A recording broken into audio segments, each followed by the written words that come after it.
CET 2025 मध्ये units and measurement या चॅप्टरचा विचारलेला एक प्रश्न आपण आज बघूया.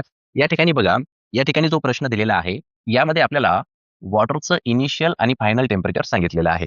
जे इनिशियल टेम्परेचर आहे, ते आहे 38.6 प्लस मायनस 0.2 डिग्री सेल्सिअस. ठीक आहे. आणि जे फायनल टेम्परेचर आहे, ते आहे 82.3 प्लस मायनस 0.3 डिग्री सेल्सिअस. ठीक आहे. आता ही जी रीडिंग आहे बघा, या रीडिंगला आपण असंही लिहू शकतो.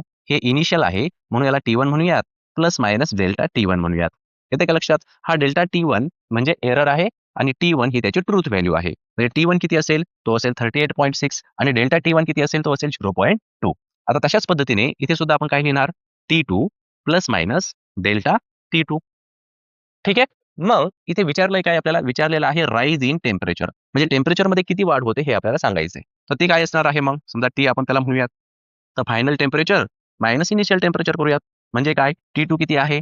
T2 आहे 82.3 मायनस 38.6. म्हणजे उत्तर काय भेटेल आपल्याला? उत्तर भेटेल 43.7 degree Celsius.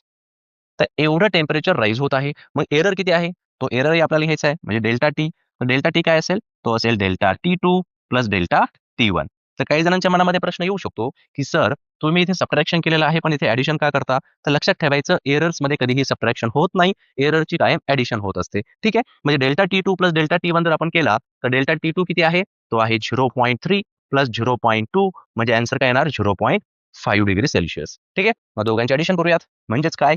T plus minus delta T is equals to T किती आहे? तो आहे 43.7 प्लस मायनस 0.5 डिग्री सेल्सिअस. तर हे असेल आपलं उत्तर, जे की ऑप्शन डी जे आहे बघा, ते करेक्ट आहे.